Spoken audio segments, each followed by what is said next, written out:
Today's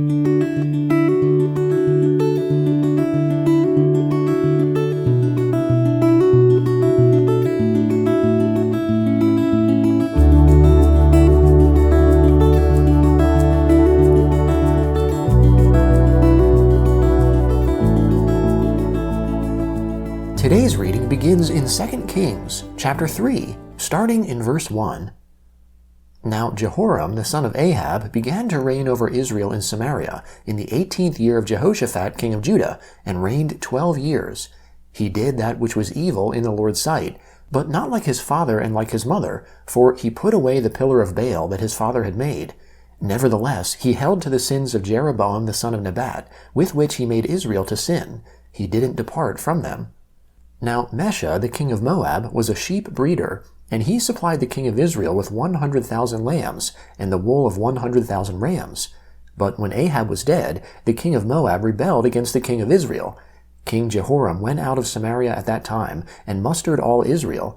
He went and sent to Jehoshaphat the king of Judah, saying, "The king of Moab has rebelled against me. Will you go with me against Moab to battle?" He said, "I will go up. I am as you are, my people as your people, my horses as your horses." Then he said, "Which way shall we go up?" Jehoram answered, "The way of the wilderness of Edom." So the king of Israel went with the king of Judah and the king of Edom, and they marched for 7 days along a circuitous route. There was no water for the army or for the animals that followed them. The king of Israel said, "Alas, for the Lord has called these 3 kings together to deliver them into the hand of Moab." But Jehoshaphat said, "Isn't there a prophet of the Lord here, that we may inquire of the Lord by him?" One of the king of Israel's servants answered, "Elisha the son of Shaphat, who poured water on the hands of Elijah, is here." Jehoshaphat said, "The Lord's word is with him." So the king of Israel and Jehoshaphat and the king of Edom went down to him.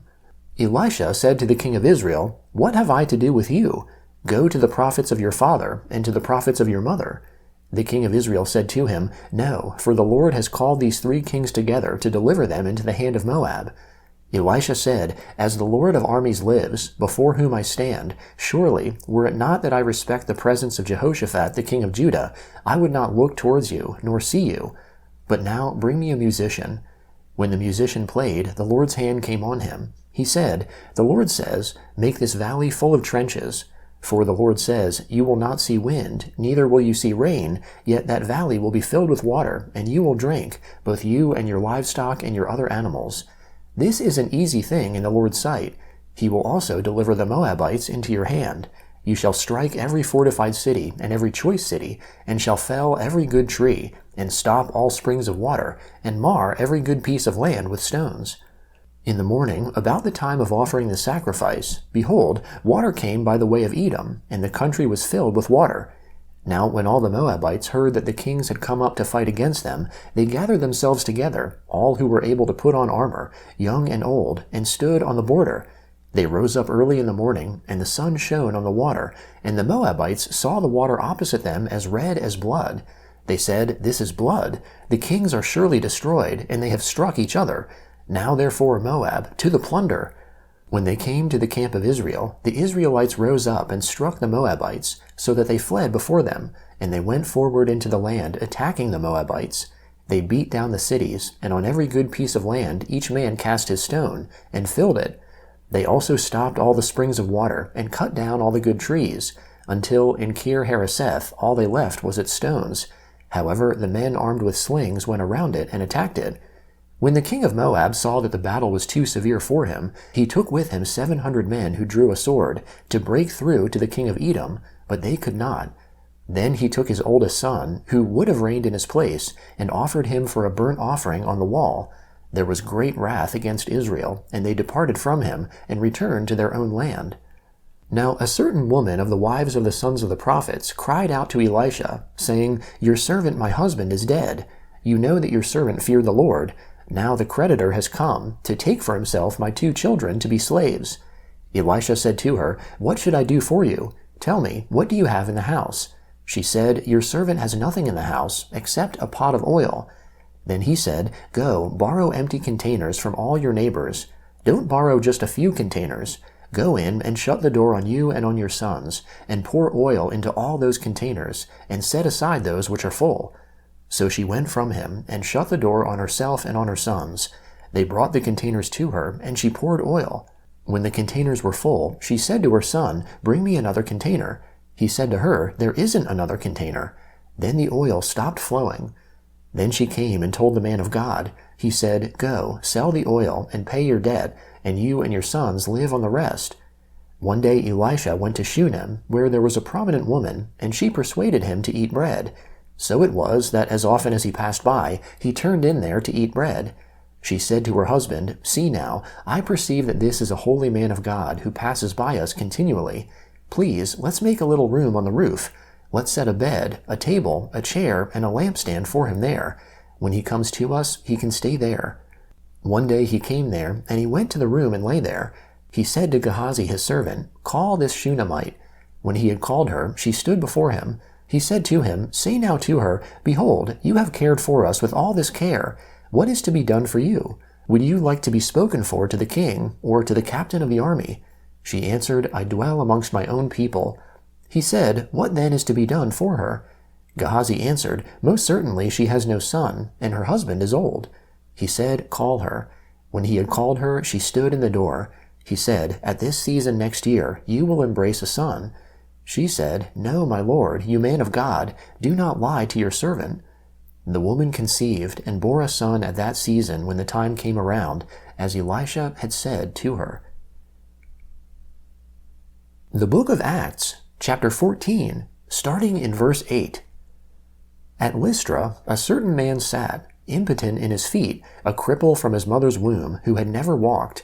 He was listening to Paul speaking, who, fastening eyes on him, and seeing that he had faith to be made whole, said with a loud voice, "Stand upright on your feet." He leapt up and walked. When the multitude saw what Paul had done, they lifted up their voice, saying in the language of Lycaonia, "The gods have come down to us in the likeness of men." They called Barnabas Jupiter, and Paul Mercury, because he was the chief speaker. The priest of Jupiter, whose temple was in front of their city, brought oxen and garlands to the gates, and would have made a sacrifice along with the multitudes. But when the apostles, Barnabas and Paul, heard of it, they tore their clothes and sprang into the multitude, crying out, "Men, why are you doing these things? We also are men of the same nature as you, and bring you good news, that you should turn from these vain things to the living God, who made the sky, the earth, the sea, and all that is in them, who in the generations gone by allowed all the nations to walk in their own ways. Yet he didn't leave himself without witness, in that he did good, and gave you rains from the sky and fruitful seasons, filling our hearts with food and gladness." Even saying these things, they hardly stopped the multitudes from making a sacrifice to them. But some Jews from Antioch and Iconium came there, and having persuaded the multitudes, they stoned Paul and dragged him out of the city, supposing that he was dead. But as the disciples stood around him, he rose up and entered into the city. On the next day he went out with Barnabas to Derbe. When they had preached the good news to that city and had made many disciples, they returned to Lystra, Iconium, and Antioch, strengthening the souls of the disciples, exhorting them to continue in the faith, and that through many afflictions we must enter into God's kingdom. When they had appointed elders for them in every assembly, and had prayed with fasting, they commended them to the Lord, on whom they had believed. They passed through Pisidia and came to Pamphylia. When they had spoken the word in Perga, they went down to Attalia. From there they sailed to Antioch, from where they had been committed to the grace of God for the work which they had fulfilled. When they had arrived and had gathered the assembly together, they reported all the things that God had done with them, and that he had opened a door of faith to the nations. They stayed there with the disciples for a long time. Psalm 140, starting in verse 1. Deliver me, Lord, from evil men. Preserve me from violent men, those who devise mischief in their hearts. They continually gather themselves together for war. They have sharpened their tongues like a serpent. Viper's poison is under their lips.